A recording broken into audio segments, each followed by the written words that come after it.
ಅಭಿಮಾನಿಗಳಿಗೆ ಸ್ವಾಗತ. ಇವತ್ತು ನಾವು ವಾಂಗಿಬಾತ್ ಪುಡಿನ ಉಪಯೋಗಿಸ್ಬಿಟ್ಟು ಹೇಗೆ ವಾಂಗಿಬಾತ್ ಅಂದರೆ ಬದನೆಕಾಯಿ ಅನ್ನ ಮಾಡೋದು ಹೇಗೆ ಅಂತ ನೋಡೋಣ. ಇದಕ್ಕೆ ಬೇಕಾಗಿರೋ ಸಾಮಗ್ರಿಗಳು, ನಾನು ಒಂದು 4 ಬದನೆಕಾಯಿನ ಕಟ್ ಮಾಡಿಟ್ಟಿದ್ದೀನಿ, ಅಥವಾ 4 ಕಪ್ನಷ್ಟು ಕಟ್ ಮಾಡಿರೋವಂಥ ಬದನೆಕಾಯಿ ಹೋಳುಗಳು. ಇದನ್ನು ಕಟ್ ಮಾಡಿಬಿಟ್ಟು ನೀರಿನಲ್ಲಿ ಇಟ್ಟಿರಿ. ನೀರಿನಲ್ಲಿ ಇಡೋದ್ರಿಂದ ಇದು ಕಲರ್ ಚೇಂಜ್ ಆಗಲ್ಲ. ಇದು ಆಲೂಗೆಡ್ಡೆ ಥರನೇ. ಆಲೂಗೆಡ್ಡೆನ ಹೇಗೆ ನಾವು ಕಟ್ ಮಾಡಿದ ತಕ್ಷಣ ನೀರಿನಲ್ಲಿ ಹಾಕ್ತೀವೋ ಅದೇ ಥರ ಈ ಬದನೆಕಾಯಿನೂ ಕಟ್ ಮಾಡಿದ ತಕ್ಷಣ ನೀರಿನಲ್ಲಿ ಇಟ್ಟಿದ್ರೆ ಕಲರ್ ಚೇಂಜ್ ಆಗಲ್ಲ. ಇದನ್ನು ನೀವು ಲೆಂತ್ ವೈಸ್ ಉದ್ದುದ್ದವಾಗಿ 1.25 ಇಂಚಷ್ಟು ಈ ಥರ ಸಣ್ಣದಾಗಿ ಕಟ್ ಮಾಡಿಡಿ. ಹಸಿರು ಬದನೆಕಾಯಿ ಉಪಯೋಗಿಸಿದ್ರೆ ತುಂಬ ಚೆನ್ನಾಗಿರುತ್ತೆ. ನಮಗಿಲ್ಲಿ ಯಾವಾಗಲೂ ಸಿಕ್ಕಲ್ಲ ಹಸಿರು ಬದನೆಕಾಯಿ, ಅದಕ್ಕೆ ಈ ಥರ ಬದನೆಕಾಯಿ ಉಪಯೋಗಿಸಿದ್ದೀನಿ. ವಾಂಗಿಬಾತ್ ಮಾಡಬೇಕಂದ್ರೆ ಸುಮಾರಾಗಿ ಎಣ್ಣೆ ಬೇಕೇ ಬೇಕು. ಅದರಿಂದ ನಾನಿಲ್ಲಿ 4 ಟೇಬಲ್ ಸ್ಪೂನಷ್ಟು ಉಪಯೋಗಿಸ್ತಾ ಇದ್ದೀನಿ. ನೀವು ಬೇಕಂದರೆ 3 ರಿಂದ 3.5 ಉಪಯೋಗಿಸಿ. ತುಂಬ ಕಮ್ಮಿ ಮಾಡಿದ್ರೆ ವಾಂಗಿಬಾತ್ ಚೆನ್ನಾಗಿರಲ್ಲ.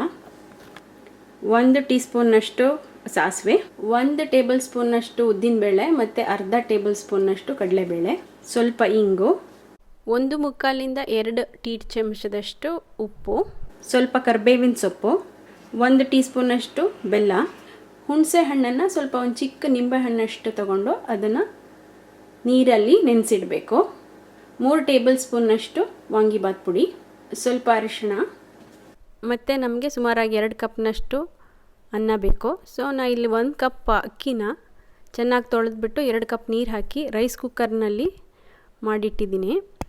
ಒಂಚೂರು ಒಂದು ಅರ್ಧ ಟೀ ಚಮಚದಷ್ಟು ಎಣ್ಣೆ ಹಾಕಿದ್ರೆ ಮುಂಚೆನೇ ಅನ್ನ ಉದುರುದ್ರಾಗುತ್ತೆ. ಏಕೆಂದರೆ ನಾವು ಅನ್ನ ಕಲಿಸ್ಬೇಕಂದ್ರೆ ಅನ್ನ ಉದುರಾಗಿದ್ರೇ ಬಾತ್ಗಳೆಲ್ಲ ಚೆನ್ನಾಗಾಗೋದು.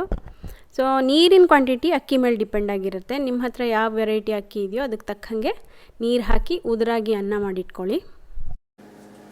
ಮೊದಲಿಗೆ ನಾವು 4 ಟೇಬಲ್ ಸ್ಪೂನಷ್ಟು ಎಣ್ಣೆನ ಮೀಡಿಯಮ್ ಹೀಟಲ್ಲಿ ಇಟ್ಟು ಬಿಸಿ ಮಾಡೋಣ. ಆ ಎಣ್ಣೆ ಬಿಸಿ ಆಗುತ್ತೋ ಇಂಗು, ಸಾಸಿವೆ, ಈ ಬೇಳೆಗಳು ಹಾಕಿ ಈ ಬೇಳೆಗಳು ಕಂದು ಬಣ್ಣ ಬರೋವರೆಗೆ ಹುರಿಬೇಕು. ಒಂದ್ಸಲ ಇದು ಈ ಕಲರ್ ಚೇಂಜ್ ಆದಮೇಲೆ ಕರಿಬೇವು ಸೊಪ್ಪು ಹಾಕೋಣ, ಮತ್ತು ಸ್ವಲ್ಪ ಅರಿಶಿನ ಹಾಕೋಣ. ನೀರನ್ನು ಹೀಗೆ ಹಿಂಡಿಬಿಟ್ಟು ನಾವು ಈ ಬದನೆಕಾಯಿ ಹೋಳುಗಳನ್ನು ಇದಕ್ಕೆ ಹಾಕೋಣ.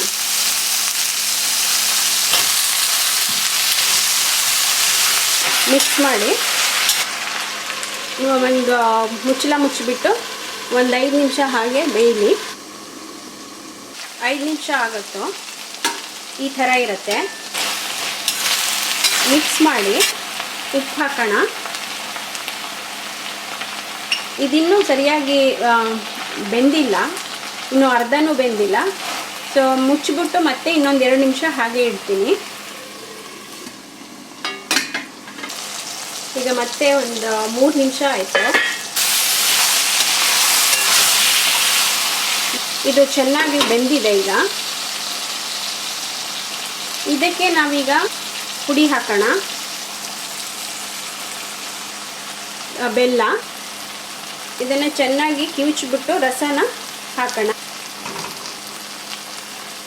ಏನಾರ ಕೊಬ್ಬರಿ ತುರಿ ಹಾಕಬೇಕು ಅಂತ ಅನ್ಸಿದ್ರೆ ಕೊಬ್ಬರಿ ತುರಿನೂ ಹಾಕ್ಬೋದು. ಚೆನ್ನಾಗಿ ಮಿಕ್ಸ್ ಮಾಡಿ 1-2 ನಿಮಿಷ ಹಾಗೆ ಬೇಯಬೇಕು. ಎಲ್ಲಿ ತನಕ ಅಂತಂದರೆ ಇದೊಂದು ಸ್ವಲ್ಪ ಎಣ್ಣೆ ಎಲ್ಲ ಅದರಲ್ಲಿ ನಾವು ಏನು ಎಣ್ಣೆ ಹಾಕಿರ್ತೀವೋ ಅದೆಲ್ಲ ಸ್ವಲ್ಪ ಕುದ್ದು ಥರ ಈ ಪಲ್ಯನ ಬಿಡುತ್ತೆ. ಅಂದರೆ ಒಂಥರ ಆಯಿಲೆಲ್ಲ ಬಬಲ್ ಆಗೋಕ್ಕೆ ಶುರು ಆಗುತ್ತೆ. ನಿಮಗೆ ಗೊತ್ತಾಗುತ್ತೆ, ನೀರಿನ ಅಂಶ ಎಲ್ಲ ಹೋಗಿ ಆಯಿಲ್ ಮಾತ್ರ ಕಾಣಿಸ್ತಾ ಇರುತ್ತೆ. ಅಲ್ಲಿ ತನಕ ಇದನ್ನು ಬಿಡಬೇಕು. ಹೀಟನ್ನು ಕಮ್ಮಿ ಮಾಡಿ ಲೋಗೆ ಇಟ್ಕೊಳ್ಳಿ. ಅಷ್ಟರಲ್ಲಿ ಅನ್ನನ ತಟ್ಟೆಗೆ ಹಾಕ್ಕೊಂಡು ಸ್ಪ್ರೆಡ್ ಮಾಡ್ಕೊಳ್ಳಿ. ಸ್ವಲ್ಪ ಆರಲಿ, ಪುಡಿ ಮಾಡಿ ಹೀಗೆ ಇಟ್ಕೊಂಡಿರಿ. ಈಗ ಒಂದು 2-3 ನಿಮಿಷ ಆಯಿತು. ಎಣ್ಣೆ ಎಲ್ಲ ಇಲ್ಲಿ ಕುದೀತಾ ಇದೆ. ಅನ್ನ ಹಾಕೋಣ.